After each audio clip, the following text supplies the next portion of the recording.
Hello, my name is Nancy Brown. On behalf of my co-chair, Bonnie Velkovic, and the board of the Elizabeth Cady Stanton Hometown Association in Johnstown, New York, where Elizabeth Cady Stanton was both born and inspired, I want to welcome you to our program called Meet Harriot Stanton Blatch. We are happy to offer you this webinar as a virtual celebration of the centennial of the passage of the 19th Amendment.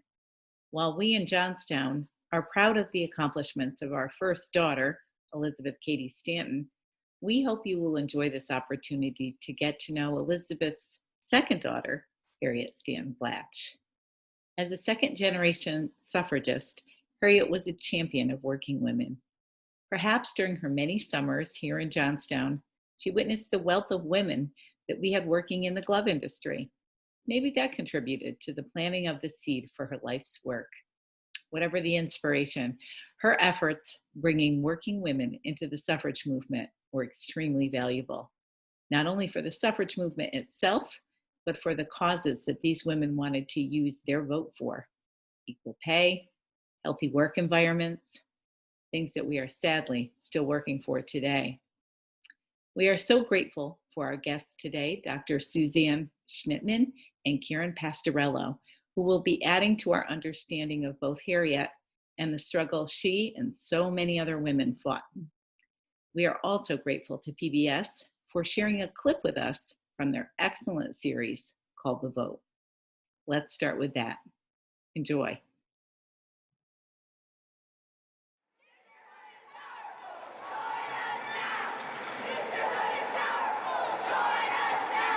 Sisterhood is powerful, join us now! Sisterhood is powerful, join us! 50 years ago today, the 19th Amendment to the U.S. Constitution gave women the right to vote. On this anniversary, a militant minority of women's liberationists was on the streets.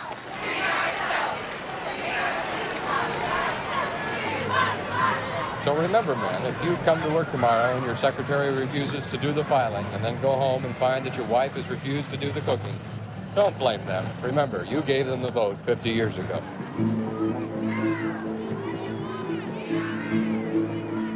It had been the opening act in what proved to be an epic struggle for equality.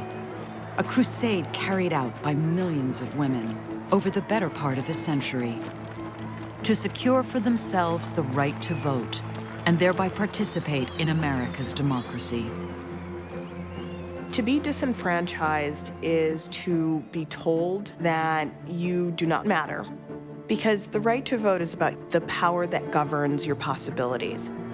The right to vote is the heart of democracy, and if half the country doesn't have the right to vote, you're nowhere near being a democracy. Women would go out canvassing, and the men would be terrible to them. So you're trying to wear the pants in the family, and this is male territory. And how dare these women begin to come in and make a difference? This struggle is going on at the same time that the nation is resolving the Civil War. So to introduce women is to disrupt a political culture that is built on exclusion, that is built on the notion that politics is a white man's business. It's a civil rights battle. We don't think of it like that, but it truly is a great civil rights battle. Suffragists have to change the idea of what women's role in society will be. What is her claim on citizenship? The textbooks, when I went to school, said women were given the vote. We weren't given anything. We took it.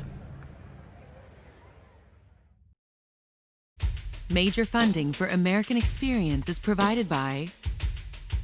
At Liberty Mutual, we believe progress happens when people feel secure. That's why we exist to help people embrace today and pursue tomorrow. Liberty, liberty, liberty, liberty. Liberty Mutual Insurance is a proud sponsor of American Experience.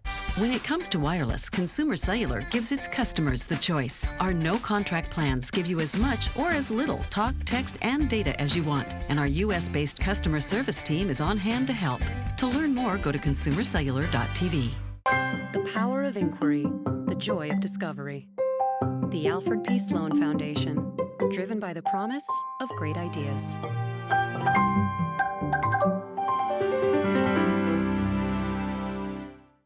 Major funding for The Vote is provided by the Corporation for Public Broadcasting and by the National Endowment for the Humanities, bringing you the stories that define us.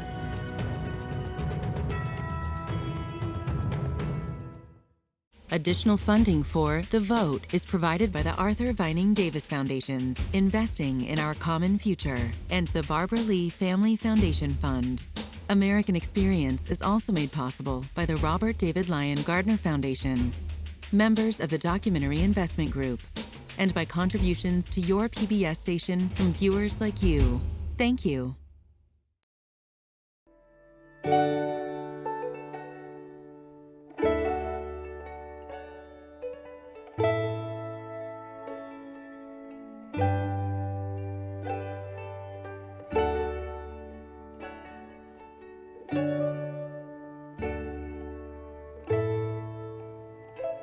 At the beginning, women were not supposed to be interested in public affairs. We were supposed to know nothing about what's outside the home. We were only supposed to know what was in the home. You were supposed to have many children. You weren't supposed to complain, make everything look easy. You know, they'd all eat together, and then the men would go into the library or some other part of the house to talk about the real things of society. We didn't want to bother the pretty little woman's head, right? And you know what I compare it to? I compare it to when you're little kids and you're building a tree house, and they put up a sign, "No girls allowed."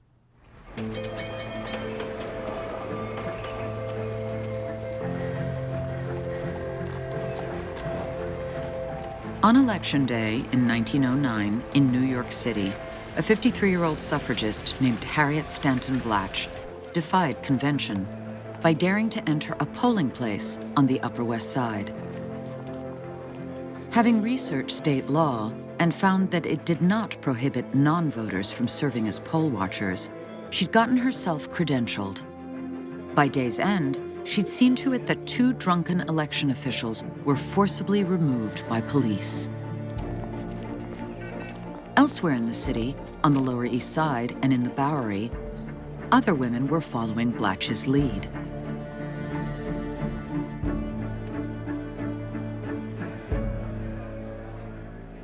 The polls are in tobacco shops. They're in saloons. They're in places where men are very comfortable, where they carouse, where their political bosses can lubricate them with a drink here and there. It was a big party, it was raucous, it was drunk, it was often violent. Turnout among men was very high. It was like a festival and a spectator sport all at once. And well-bred women showing up in that environment would not have been a very welcome sight. 2 New Yorkers, Blatch's coordinated invasion of the polls, offered a preview of what Election Day might be should women get the vote. And as Blatch noted, the expected calamity had not come to pass. "We have lifted the veil," she crowed. "We have entered the Holy of Holies, and yet the Republic is still going on."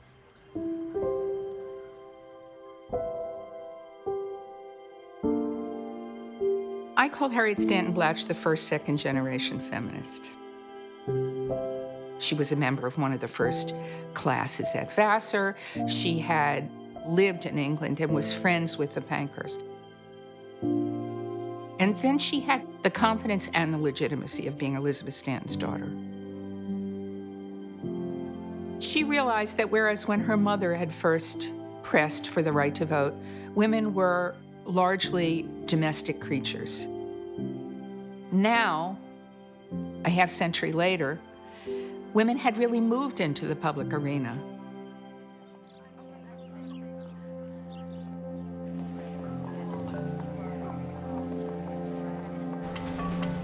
Amid the staggering transformation of American life in the 19th century, from rural to urban, agricultural to industrial, enslaved to free, the cause of women's rights gradually had advanced, improving their legal status, expanding their opportunities, and allowing many to slip the bonds of the domestic sphere. By 1900, fully 1/5 of the paid labor force was female. With millions of women, many of them immigrants and unmarried, working for wages in factories, textile mills, shops. Thousands more were off to college. Diplomas in hand, they delayed marriage and motherhood in ever greater numbers, to pursue a profession or to join one of the countless progressive reform movements that were remaking American society. So ubiquitous were they in the cities, with their streamlined, corset-free style of dress, their modern ideas and ambitions. They had given rise to a kind of icon known as the New Woman.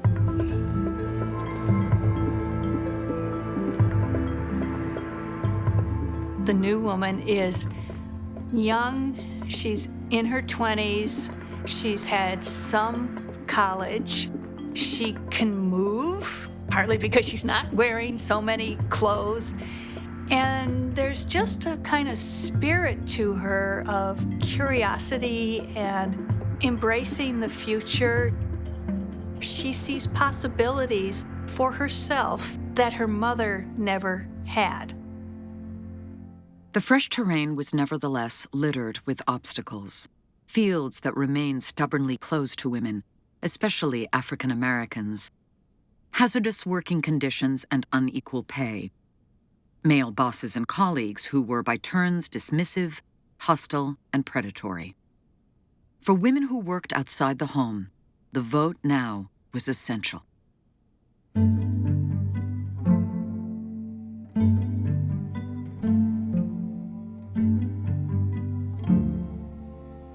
Women at the dawn of the 20th century were impatient for the change that they were realizing in their own lives. Women are able to circulate ideas, they're meeting in clubs, they're getting more opportunities for formal education, and they're seeing themselves as fully formed adults, as citizens. The fact that women lacked the right to vote in the 20th century was a totally antiquated phenomenon. And Harriot Stanton Blatch was determined to resolve that. Her vision is to bring working class women into the suffrage movement and to link them to middle class professional women. So she puts these two groups of people together in an organization that she calls the Equality League of Self-Supporting Women. Blatch sees this organization as a way to seize control of the New York movement, which had become quite paralyzed, and to move it forward. The Equality League was open to any woman who earned her daily bread, Blatch said, from a cook to a mining engineer, and we have both of them. Affluent, married, her one daughter already grown, Blatch had never had to earn her own living. She was, she joked, the only parasite in the Equality League. But she believed wage-earning women were the key to finally winning the ballot.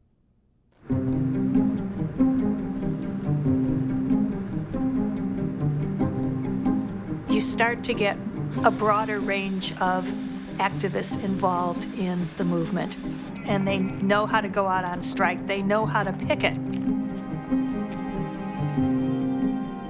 And there's that willingness to be confrontational in order to win one's goals that then they bring to the suffrage movement. It was a lesson learned from the Pankhursts. As Blatch told the New York World, the question of votes for women had to be pushed out of the parlor and into the streets. We have ceased to put much energy into discussing the pros and cons of democracy with doubting women in the chimney corners, and have instead gone out on the street corner to appeal to men, to the voters.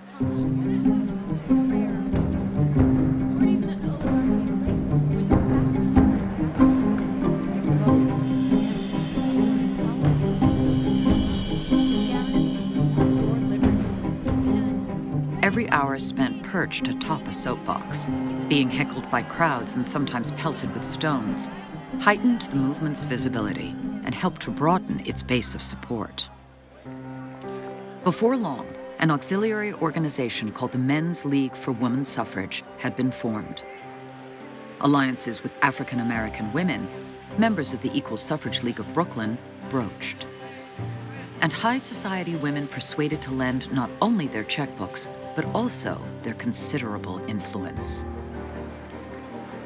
By the fall of 1909, the cause had become actually fashionable. And when Blatch brought her friend, Emmeline Pankhurst, to the U.S. for a lecture tour, the throngs at Carnegie Hall were such that more than 1,000 people had to be turned away. Mrs. Blatch's whole idea, one of her campaigners recalled, was that you must keep suffrage every minute before the public so that they're used to the idea and talk about it, whether they agree or disagree. I think she was quite right.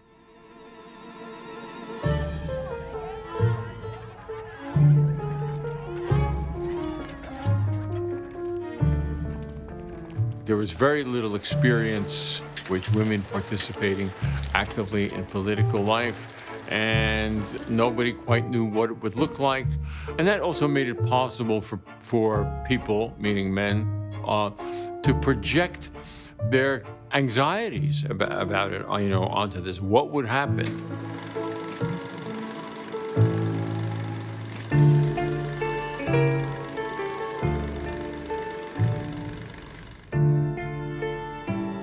There's a notion that if women were permitted to participate in elections, it would destroy the family.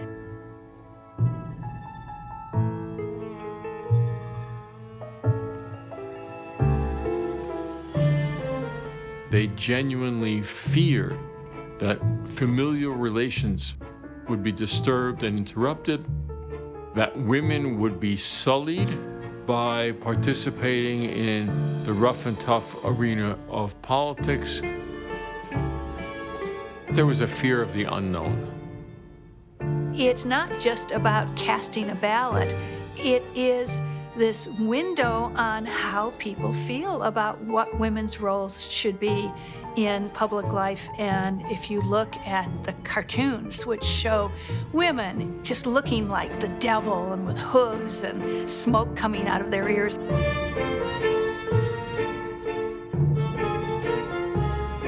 they were demonized.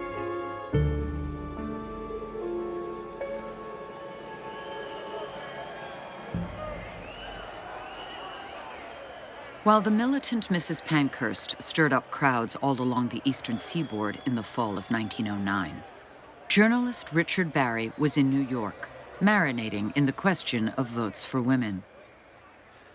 Having noted the sudden, unexpected flurry of activity in the state's suffrage movement, the highbrow monthly Pearson's Magazine had commissioned Barry to conduct a major investigation.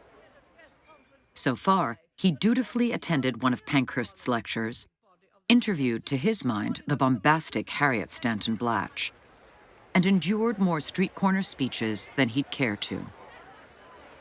The angle he was following now promised to be more congenial: women who were opposed to woman suffrage.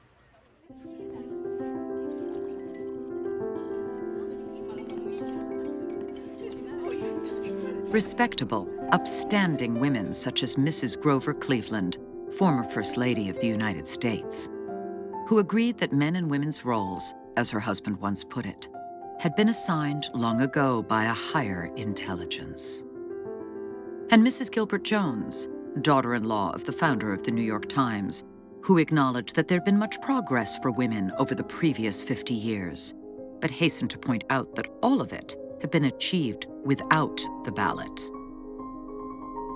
And Mrs. Nathan Meyer, champion of women's education and founder of Barnard College, who saw no reason for the female of the species to vote and highly doubted such a vote would make any difference. So vehement was Meyer on the point that she'd stopped speaking to her sister Maud, an ardent and active suffragist, almost entirely. These are women who truly believe that women should not have the vote. Some are social conservatives who are educated themselves but really feel that this is a change in the social order, which is not healthy. Some are religious conservatives who believe that women's suffrage goes against the will of God. Very often, the anti-suffrage women were arguing from a position of real class and racial privilege, and the vote was not something that they felt was important. They're protected in a world where they could knock on the door of the judge or the legislator and say, "Now, dear, I would like such and such." They might be able to get it. So this indirect influence, and this is often one of the terms you'll actually hear, indirect influence serves us well. We don't need the vote. According to Barry's lengthy report, there were perhaps as many women organized against women's suffrage as there were women organized in favor of it. Meaning legislators routinely retreated to the remarkable spectacle, Pearson's editor noted, of two groups of women, each begging them to refuse the prayer of the other. Where the vast majority of American women stood on the matter was anyone's guess. But Barry believed most agreed with the impeccable logic of Mrs. Selden Bacon. A woman can no more do a man's work, she told him, than a man can do a woman's. Anti-suffragists believed that they were protecting women, that their power came from something other than the vote, and that women would lose something in this sordid world of politics.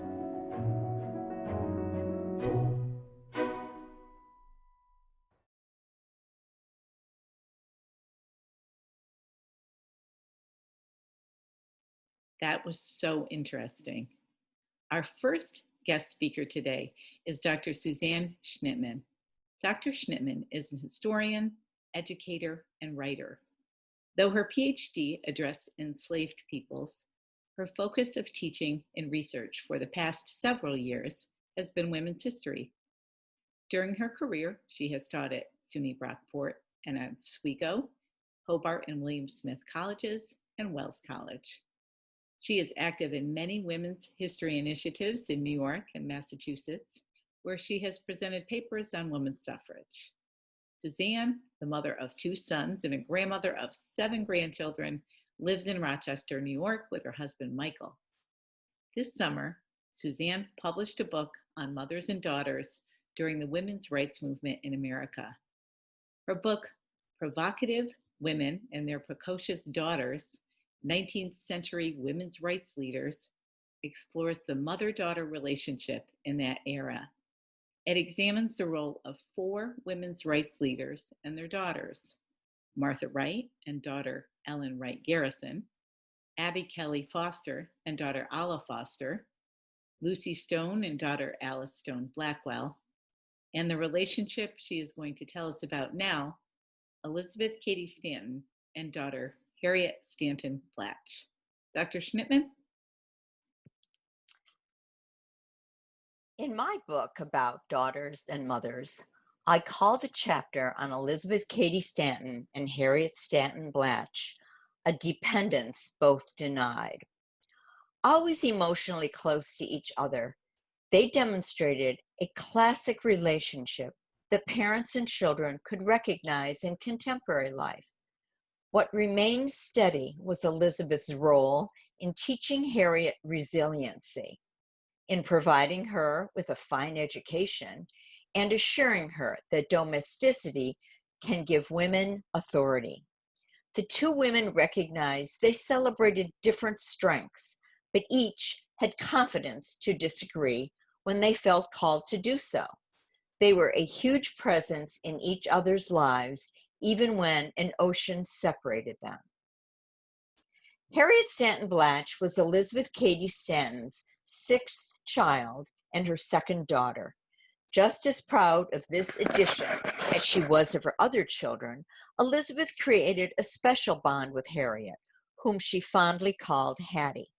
From the beginning, Elizabeth recognized a unique resiliency in Harriot that she did not detect in her first daughter or in her other children.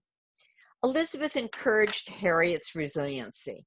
When her daughter was very young, she expected her to spend long summers with her grandmother Cady in Johnstown, New York, and show no complaint about missing her mother. Elizabeth encouraged Harriet to climb trees with her older brothers when her father, Henry Stanton, strongly disapproved. Elizabeth also expected Harriet to help her do clerical work on the office for the Women's Equality League during the Civil War. She sent her to the finest school to prepare her for college, and when Harriet escaped and came home by horse, Elizabeth accepted her daughter's desires to go to a different school. She spent the next few years in Vassar's preparatory school to better prepare her for full enrollment at the college when she was the right age. Elizabeth first recognized her growing need to bond with her daughter when Harriet was away at Vassar. That's when the letters began to demonstrate a dependency that Harriet resisted. "Take care of yourself for my sake," Elizabeth wrote in 1877, "so that in my old age you might be a comfort to me instead of a loaded burden for me to carry." Looking at Harriet as something human in shape to love, she wrote the next year, "I have made up my mind to stick to you henceforth like a burr." In order to keep her daughter close to her after she graduated from Vassar, Elizabeth proposed she study at Boston's School of Oratory and then join her on the Lyceum circuit, where she envisioned the two would enjoy, quote, "the infinite pleasure of traveling together the remainder of my days," end quote. When mother and daughter recognized Harriet was not quite prepared for a career in public speaking, they saw the need to put some space between them. In 1880, Harriet traveled to Germany as a hired companion to two American girls. She left Elizabeth at home, busy with lecturing and writing the history of women's suffrage. After a 2-year separation, Elizabeth felt confident enough of their relationship to ask Harriet to come home to help her to finish the project. Seeking Harriet as girl of rare genius and a faithful, conscientious student, Elizabeth insisted that she could help finish the book. Harriet's visit afforded her two opportunities. She achieved her first publication, contributing a chapter on Lucy Stone for the suffrage volume. She also saw her mother defend her before her fellow writer, Susan B. Anthony, who had worried that Harriet would be too fair on Lucy. Over the next few years, mother and daughter entered a time of tranquility, which probably influenced Harriet more strongly than any advice on how to address an audience. Elizabeth returned to Europe with her daughter, accepted her marriage to Harry Blatch with only slight misgivings. She hated to lose her daughter and knew she would live in England. She nevertheless helped Harriet plan the wedding and set up a home where she would remain for 20 years. A highlight of their time together was the birth of Harriet's daughter, Nora, who would learn the lessons of women's rights from her grandmother. When Harriet entered the fray of women's suffrage in England, she established a different rhythm of combining motherhood with activism than Elizabeth had. She took advantage of domestic help to free her from household concerns. Like her mother, Harriet took to her pen for many of her arguments, but she also began to speak publicly again, receiving praise that at least one listener credited to training from her eloquent mother. When Harriet experienced a crushing political blow, Elizabeth knew she expected Harriet would be depressed over the situation. She suggested that Harriet indulge herself in the domestic retreat while the friction outside your home is more than you can stand. Shut your door and rejoice that you have one to shut. Harriet ignored her mother's advice and barely skipped a beat until she embarked on her next challenge. Mother and daughter were engaged in similar struggles for women's suffrage, but differed on some aspects of that battle. To their credit, they felt confident enough in their love for each other to argue publicly about a central issue, which was granting suffrage to the uneducated working class women, something Harriot championed and Elizabeth rejected. They expressed their disagreement in the Woman's Journal. For Harriet, it was a marker of independence and a great confidence builder. Elizabeth contributed the most to her daughter's life by demonstrating strong, unconditional love. She embraced the role of grandmother, claiming the title of Queen Mother with complete joy. She let Harriet mother her in return, allowing her to whisk her away to a sanitarium before attending conventions in Washington. Elizabeth relished the experience of sailing back to England with Harriet, during which both women found respite. In 1886, Elizabeth gave Harriet advice she would hold dear to her heart for the next 20 years of her mother's life. Quote, "I do want you to love and work for humanity, to go on with your work when I am done, to make life easier in any direction for those who come after you." End quote. Harriet fought for women's suffrage for decades after Elizabeth's death. She looked to her mother's example. Take risks, like Elizabeth did when she organized the first Women's Rights Convention. Harriet's risks included organizing working class women, standing on soapboxes in Central Park, and leading historical suffrage parades in New York City. Her mother had given her the courage to be independent, but always remain true to herself. When Harriet grew weary of working for suffrage in New York, she traveled to Kansas, where Elizabeth had spoken years before.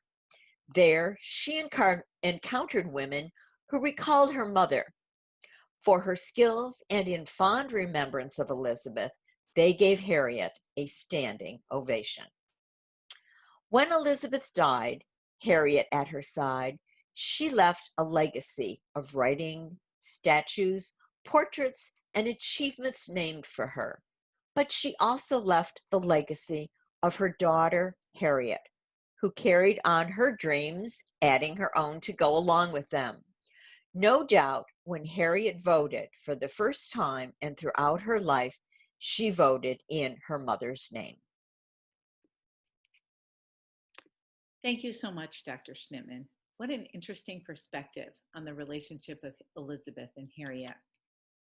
Our next speaker, Karen Pastorello, recently retired from her position as the chair of the Women and Gender Studies program and professor of history at Tompkins Cortland Community College, a part of the State University of New York.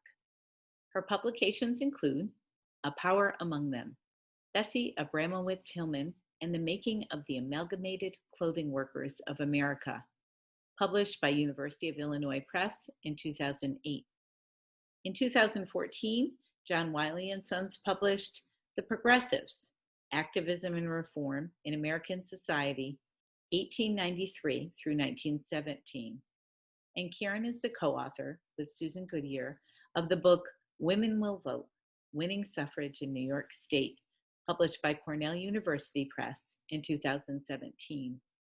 She is also co-contributor with Susan Goodyear to Suffrage and Its Limits, The New York Story, which is coming out soon from the State University of New York Press. In addition, Karen has contributed several suffrage entries to the upcoming American National Biography from Oxford University Press. Ms. Pastorello is dedicated to exploring the historical origins and implications of women's labor and political activism in the United States. Her current project explores the impact of religion on the New York suffrage movement. Karen, can you tell us more about working women suffragists and all that they had to contend with? Hi, this is Karen Pastorello, and I'm here to talk a little bit today about the impact that working women had on the suffrage movement. In 1902, when Harriet Stanton Blatch returned from England, She settled her family in New York and immediately immersed herself in the suffrage movement that her mother had helped guide. Her mother, Elizabeth Cady Stanton, had helped guide for over 50 years. Harriet returned to the United States and found it much different than the one she had left about 20 years prior. She finds the country being literally transformed by industrialization, meaning that factories were now helping to turn small towns and villages into intense commercial and industrial centers. Along with this urbanization, or along with this industrialization, came urbanization, meaning that the cities, as they were growing, swarmed with new arrivals, including families from rural areas, as well as people from Southern and Eastern Europe, all seeking jobs in the newly created industrial enterprises. These factory workers included women who also obtained jobs many times in the mills and shops of industrial America. Harriet Stanton Blatch decided to involve herself in trying to appeal to the working women and entice them to join the suffrage movement. So one of the first things she does is connects with the Women's Trade Union League, an organization whose purpose was to help women, working class women, enter male-dominated trade unions. Harriet decides upon her work with the Women's Trade Union League that founding a separate organization known as the Equality League for Self-Supporting Women, just devoted to suffrage, would help her appeal to working class women. And she does so in 1907. The purpose of the union is to help women in whatever way they need help, and of course to connect them to the ongoing suffrage movement. Working class women in the League for Self-Supporting Women could also help increase the visibility of the movement.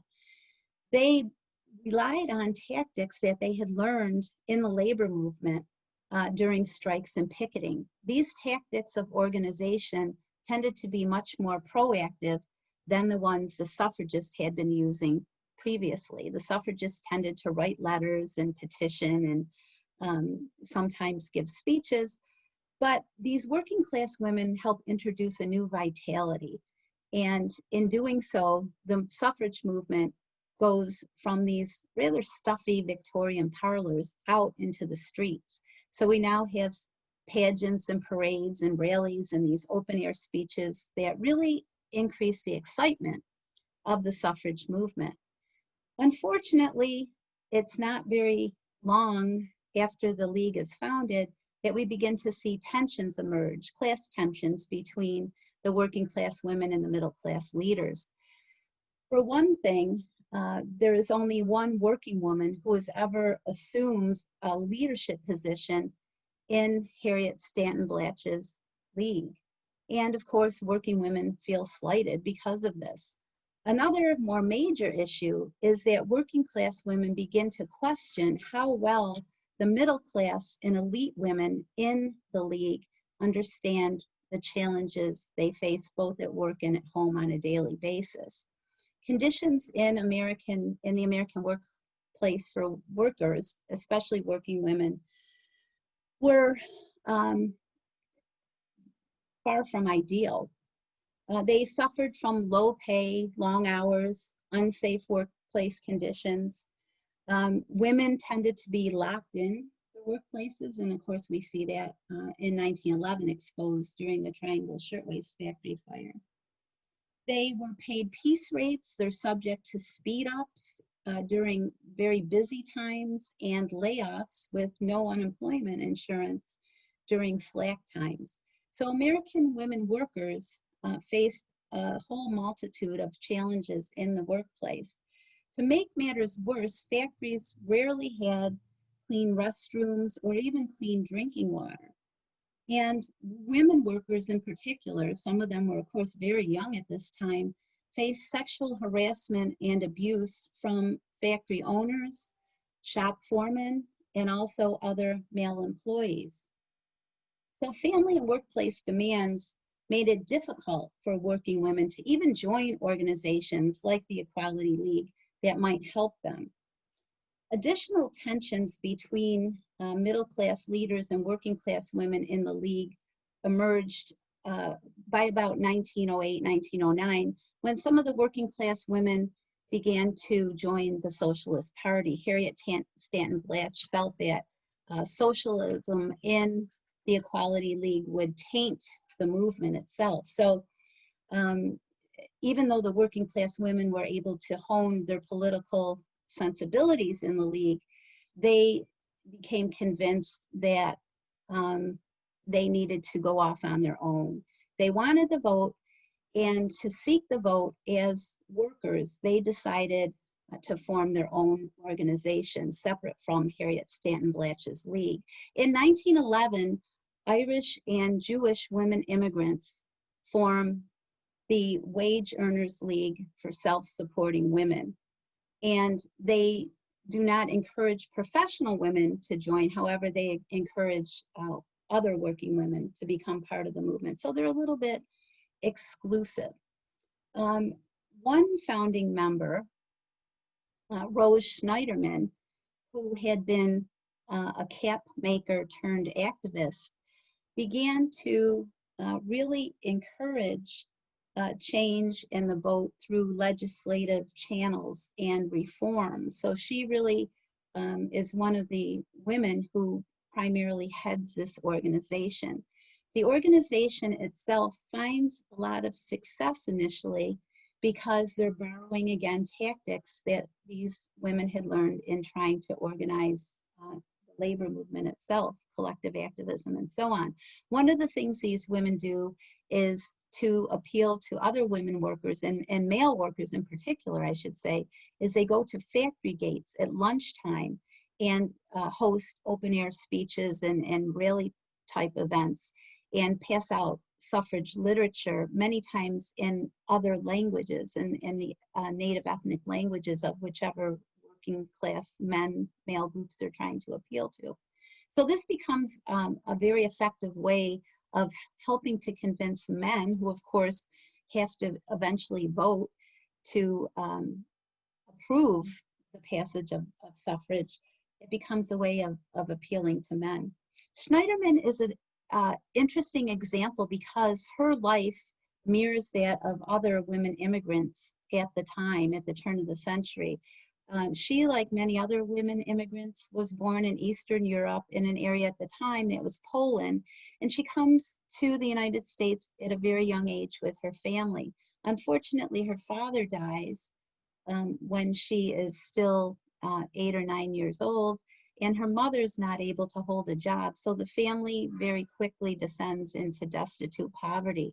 Rose is forced to quit school by the time she's 13. She had been educated in Hebrew school, but she's forced to quit and go into the workplace. She obtains her first job as what was called a cash girl in a retail establishment, making $2.16 a week when it took about at least $7 or so on the average to sustain some kind of comfortable standard of living. So she's making way under. Her wages are much lower than it really takes to even survive at the most basic levels. Of those $2.16, 16 cents of that had to be paid to her employer to launder her uniform. So you can see already the consequences she's facing from entering the workplace, the negative consequences. She decides to make more money, she should step away from the retail job, much to her mother's chagrin, because it's considered a respectable job, and enter the garment industry. And she becomes a woman who's sewing linings into caps.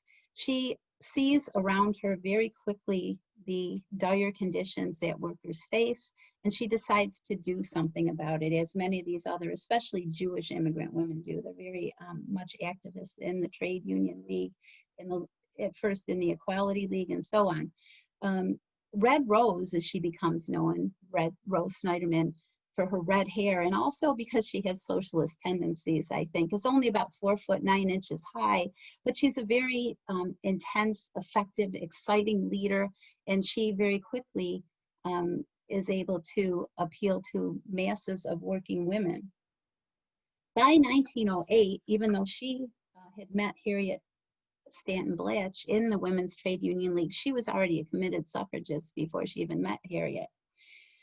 So she convinces her fellow workers that they should be fighting for something Rose Schneiderman terms industrial democracy, a fair, just, and safe workplace. And it's the vote that will help workers attain industrial democracy. She sees this industrial democracy as one step on the continuum to full citizenship. In Rose's vision, women and men actually, especially immigrant men and women, are entitled to full citizenship, which in her mind entails the right to be born well, the right to a happy and free childhood, the right to be educated, and the right to attain spiritual, mental, and physical growth. So she has this kind of all-encompassing vision that she's working towards, and in that way becomes a very effective leader. Rose also has to help counter the arguments of the anti-suffragists. The anti-suffragist arguments do not really hold much weight with working class women. For one, anti-suffragists try to convince women that the work of suffrage is just too grueling. They don't belong in politics. It's too grueling. It can lead them astray. And yet these women, keep in mind, are going into workplaces where the conditions are horrendous many times. So this is nothing new. So they're not deterred by the anti-suffrage argument that politics is no place, the world of politics is no place for a woman. The other argument that the anti-suffragists try to tune into working class women is that if women enter politics, they would neglect their families. And again, these women had to, due to no choice of their own, out of economic necessity, go into the workplaces every day and leave their children in the care of whoever would help. And sometimes the children, unfortunately, were left on their own, to their own devices. So these arguments, as I said, held really no weight. Poor and minority women always in this country worked out of economic necessity, and the anti-suffragists were not going to deter them from trying to attain the right to vote. Rose Schneiderman goes on to become the head of the industrial section of the Women's Suffrage Party in New York City. And in 1917, after suffrage is won, she goes on to become head of both the New York State and eventually the National Women's Trade Union League. She actually becomes president. And although the women's movement, once suffrage is attained, continues, it still suffers from the disruption that class and also racial tensions had marred, the same ones that had marred the suffrage movement. However, Schneiderman's ability to cross between class lines, as well as her ability to begin to penetrate the upper echelons of the male-dominated trade unions, leave a lasting contribution to American women, and in particular to the American women's suffrage movement. So it is with great pleasure that we celebrate the centennial moment and remember the legacies of the literally hundreds of thousands of women who worked towards winning suffrage for American women, not the least of whom are Harriot Stanton Blatch and Rose Schneiderman. Thank you. That was wonderful. Thank you so much, Karen. We hope you've enjoyed getting to know Harriot Stanton Blatch and her contemporaries and learning more about the vast number of hurdles that challenged the suffragists that fought so courageously to give us the right to vote that we enjoy today. In addition to the production of this webinar, the Elizabeth Cady Stanton Hometown Association is also celebrating the centennial of the passage of the 19th Amendment with a nonpartisan voter information campaign. If you would like to support our efforts, please visit our website at ecstantonhometown.org, where you can also find more information about the books of our authors. Or email us at ESCHA, the initials of Elizabeth Cady Stanton Hometown Association, 1848 @gmail.com. We look forward to hearing from you. We'd like to leave you today with some words from Harriot Stanton Blatch. Perhaps someday men will raise a tablet reading in letters of gold, all honor to women, the first disenfranchised class in history who, unaided by any political party, won enfranchisement by its own effort and achieved the victory without the shedding of a drop of human blood. All honor to women of the world. Thank you.